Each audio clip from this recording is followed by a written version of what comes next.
elected Fali Nariman. The three lucky men still are in the scene, Mr. Jyoti Sagar and Mr. Rohit Kochar, who are in this hall full of high achieving women leaders. Fali, you're missing all the fun.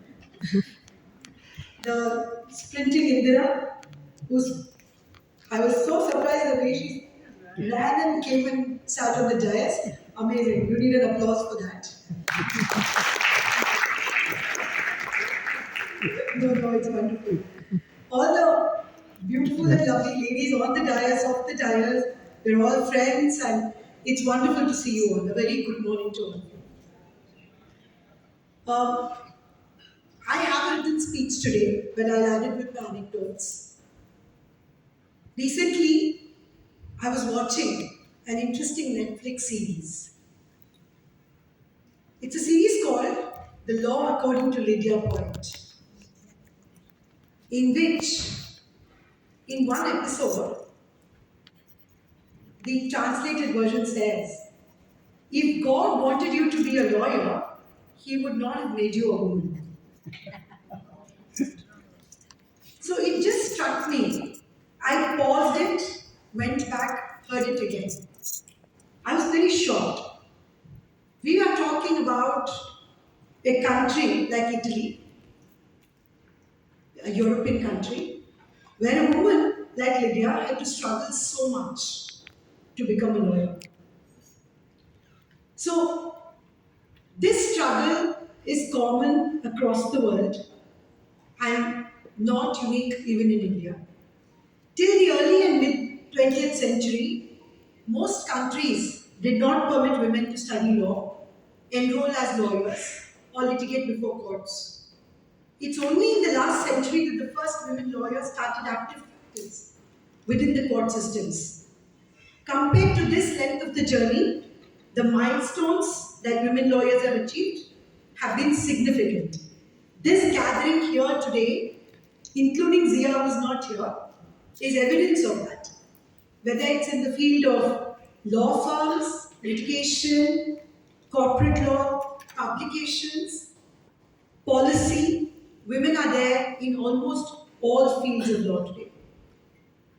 The journey of women lawyers in India and the success achieved by them is owed to great men, one of whom deserves mention today, Sri Madhusudan Das. Fondly known as Madhu Babu, he played a significant role in the entry of women into the legal profession. It was due to his determination and desire to see his daughter, Sudhanshu Bala Hazra, practice as a lawyer that the Legal Practitioners Act was amended, thereby allowing women to enter the courts of law. Till date, his birth anniversary, 28th April, is celebrated as Women Lawyers Day, or as Lawyers Day in Odisha. So, as we gather here today, the first and the foremost gratitude that we need to have and express is to all the great men who made it possible. If not for them, we would not have been in this world today. There are four aspects that I would like to speak about. That's the social status of women, status of women in education and research, status of women in law, and practical tips and way forward. Coming to the social status of women. The UNDP report, which was published in 2023, titled Breaking Down Gender Biases, reveals how gender bias is a problem which is pervasive worldwide. This bias deprives world of women leadership. It shows how women are underrepresented in the political sphere. Statistics in this report would show that only 11% of heads of state and 9% of the heads of government are women, while only 28% hold managerial positions worldwide which are held by women. Gender bias does not discriminate between developed and developing countries. In fact, it silently permeates across the world. From my own personal experience, my women lawyer friends who studied with me in Cambridge or were practicing all mention how it is so difficult, even in those countries, to grow in law as women. In some ways, gender bias may be lesser world. India, Sri Lanka, Israel, Portugal, Africa, Philippines, Bangladesh, all of them have seen Indian women leaders. But many developed countries still do not have their first women presidents. Women's issues continue to rage around the world, including, as we see in the recent case of the abortion judgment from the US Supreme Court. The legendary Ruth Bader Ginsburg in this regard said, "This is something central to a woman's life, to her dignity. It is her choice." But we still struggle to get that for our women folk. Thankfully, in India, my experience on the bench has shown that the legislation and legal thinking generally across courts, including the Supreme Court, is quite progressive on this issue. The general perception from surveys is that half the world believes that men make better political leaders. Half the world also believes that men have a better right to a job than women. Coming to education and research, it is a recognized fact from the education ministry's data, that 43% of total graduates in STEM subjects in India at the undergraduate level are women. And at the postgraduate level, it's almost 55%. But when you come to engineers, technologists, scientists, researchers, appointed in different fields of government or non-government, the number is nearly 14%. Where do all the women who are graduating in science go? We don't know. The WIPO's survey reveals that less than 3 to 4% of patents are filed by women inventors. Why? A large number of inventions by women go unnoticed.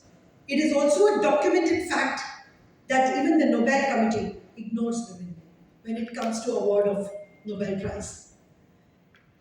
Now moving home to women lawyers.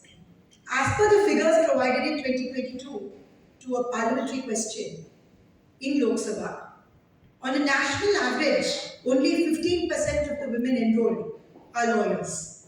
Some of the highest percentages of almost 40 to 60% are in the northeastern states of Manipur and Meghalaya.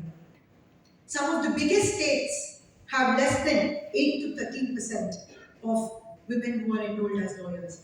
There is a huge disparity here. Though our law colleges have more than 50% women, and most of the toppers in law colleges are girls. Why is it that enrollments are so low? There are social and cultural reasons for this.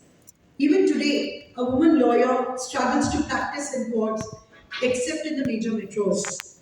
There are insufficient facilities for women in most courts in the country. The recent incident of a district court complex getting a woman's washroom only after the intervention of the Supreme Court is a case in point. Women in litigation are still viewed with negativity when it comes to building families. Some of our most competent litigating girls find it difficult to get acceptance in matrimony. It's a social problem. And it's true, I can say that of so many girls who worked with me. Even if they do get married, they have to quickly give up litigation and move into corporate firms or companies. However, I must say that law firms score much better on this treatment of women. Though I do not possess statistics of percentage of women working in law firms, from my own experience, I can confidently say that at the entry level, the numbers are very, very encouraging. They could almost be equal. I mean, Jyoti and Mr. Basin and Mr. Kocha will be having the better percentages on this. I have not witnessed discrimination in law firms between boys and girls at the recruitment level. Sometimes I feel that in law firms, women have an edge because they have such wonderful academic scores as well. However, as Zia said, we need to have more women partners. There are many women, some are on this stage and are in the audience today. But we need to have more women partners. We need to make sure that the little difficulties that they face in their lives in the struggling years can be overcome with a little bit of more support. Law firms are also giving more flexibilities for women, permitting women to work from home, better facilities as daycare, transportation, etc. So we need to only do this one thing, that ensure that there is no attrition, as they are said, of women in law firms. I had the opportunity of managing a law firm with more than 30 to 40 lawyers well staffed, and there's considerable quantum of work. My experience tells me that women lawyers, especially in litigation, have very few sleeping hours. For years together, I would only sleep from 12 to 5 because I would have to drop my children to the bus stop in the morning. A large number of clients were corporate clients, both from India and abroad, as also individual clients. But commercial litigation is very, very demanding for women. It's not that we can't do it, but we can. It is characterized as cutthroat and a competitive sphere of law. Mistakes can have serious consequences. It requires continuous and consistent performance and involves demanding clients who are very quality conscious in terms of work and deadlines. The nature of the work, one has to be technology savvy. We have to manage to delegate work, manage emails, response times, and time differences in case of foreign clients. It requires punctuality, 24-hour availability for doing conference calls, including on weekends and sometimes even overnight filings. A broad based understanding of clients and their litigations, thorough drafting work, drafting skills, checking of pleadings,